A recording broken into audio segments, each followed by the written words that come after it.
Okay. Question 8. The curve y equals 3 to the x can be transformed to the curve y equals 3 to the x minus 2 by a translation. That's quite nice. They've told us that it's a translation. Give details of the translation. Okay. Well, it's a plus or minus thing. It's a translation. It's inside. It's happening to the x before it's part of the function, isn't it? It's this one. If we were going to write it down, it's the f of x minus 2. The up-down translation would be 3 to the x take away 2. So 3 to the x take away 2 would be a translation of 2 units in the negative y direction. This is a side-to-side. We know that it goes in the opposite direction, so when that's for taking away 2, that means we're going to move 2 to the right, to the positive direction. So you could either say it's a translation by a vector. It would be the vector 2, 0, it's 2 units across to the right. Or you could say by 2 units in the positive x direction. And actually I think we seem to have, most people went with the vector notation, didn't they? I think that seems to be the trend at the moment. Part 2. Alternatively, the curve y equals 3 to the x can be transformed to the curve y equals 3 to the x minus 2 by a stretch. Ooh. Give details of the stretch. If it's a stretch, it means it must have been multiplied by something.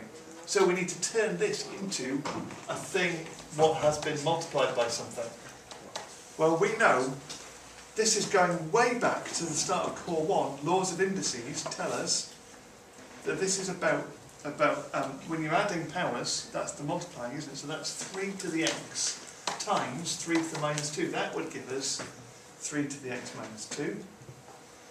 And 3 to the power of minus 2 is a ninth. So I've written it the other way around there, but 3 to the minus 2 is a ninth. That's 1 over 3 squared. So this is the expression 3 to the x multiplied by 1/9. This is a ninth of f of x. That's how we think about that kind of transformation. And that is a stretch, scale factor a ninth,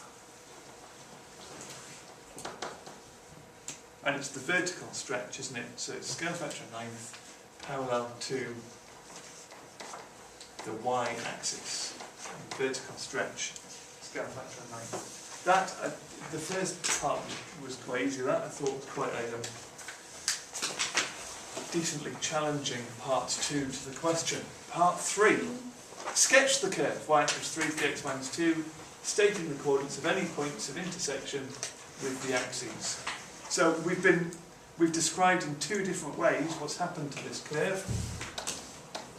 To start with, let's just remind ourselves that's what an exponential curve looks like.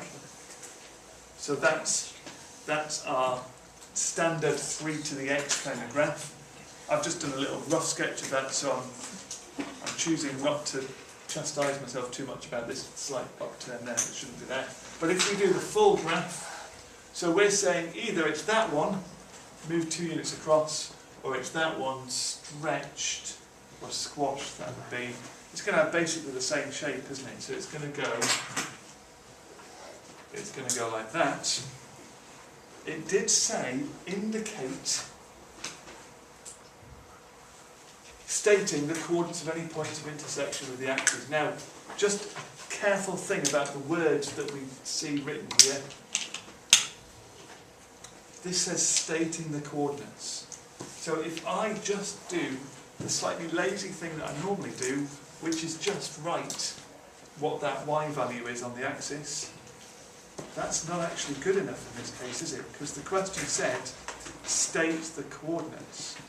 So I have to show that point as being coordinates. It feels really a little bit unnecessary, but I need to give the x coordinate as being 0 at that point. If x is 0, what is it we just sketched? Y equals 3 to the x minus 2. If x is 0, then we end up with 3 to the minus 2. 3 to the minus 2 is a ninth. So that point there is 0 1/9.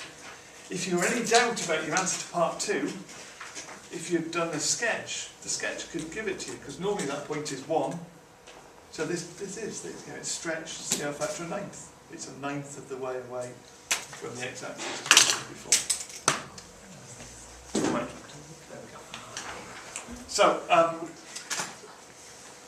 part 4. Did anybody do that? Did anybody just put a ninth on there and so lose a mark? That's really harsh, isn't it? Sorry. But you'll know from it, it said coordinates. So oh, that's really harsh as well, because that's one of only 3 marks you lost in the whole paper. Part 4. The point P on the curve has y coordinate equal to 180. Use logarithms to find the x coordinate of P. Alright, so this part 4. Part 4, we are just setting up an equation, an unknown power equation. 3 to the x minus 2 equals 180.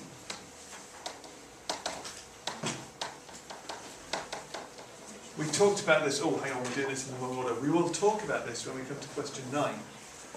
But the idea of even if something's gone wrong earlier in the question, not panicking but being able to pick up the question here. So part 4, even if we really hated the transformations of graph stuff earlier, we can jump into the question at this point and use our immense logarithm skills. So use logarithms to find the x coordinate P. I'm preferring to use log base 10, do the same thing to both sides. A few of you did very successful answers to this using log base 3 and rearranging things with log base 3. Either way is okay. So the x minus 2 comes down to the front. We've taken logs of both sides, haven't we? We've brought the x minus 2 down. We've rearranged it to divide both sides by log of 3. And so x is 2 plus log 180 over log 3. And I can't remember, I've not got this handy. Is this question 8? 6.73. Is that right? Did people get that? X equals 6.73 to 3 significant figures. Yeah, so you could either do it with log base 10 or you could do it with using the 3 to the x. You couldn't do it using trial as an improvement. That's not a way. It did say, notice it did say, using logarithms. Use logarithms. Part 5. Okay, so again, same message. Even if stuff has gone wrong, don't give up on a question. So part 5 is a standalone little trapezium bit. It doesn't rely on what we've already done. You're just jumping in at this point. There's 3 marks here for a completely independent little bit of working out. So trapezium rule, 2 strips. I hate 2 strips. What is the point? Anyway, trapezium rule, 2 strips of width 1.5. Find an estimate for that. From 1 to 4, x, 1, 2.5 and 4. Our y values are 3 to the x minus 2, is that right? So stick in the values, that's 1, put 1 in there, that's 3 to the minus 2, that's a ninth. Put 2.5 in there. That's not right, is it? That's a third, it should be, sorry. Because it's 1 minus 2, which is minus 1, so that's a third. 2.5 in there gives us 3 to the half, which is root 3. Stick 4 in there and we get 3 squared, which is 9. Go to our trapezium rule. The integral is approximately equal to, that's a bit lazy just writing that, but I've done it now. A half times h, which is 1.5, times the first value, plus the last value, plus twice the values in between. And the question wanted us to give a value for this. So the integral is approximately equal to, or that is equal to 9.60, is that right? I think it comes up with, well, they accepted anything in the range 9.595 to 9.6006. There we go. That kind of, seriously, trapezium rule, that's 3 marks there that relied on nothing earlier on in that question. That's 3 marks there that relied on nothing earlier on. So don't allow yourselves to be distracted by struggling with an earlier part of the question. Make sure you look all the way through a question and see where the marks are to be picked up, because it's really worth doing that. Right, and that's maths.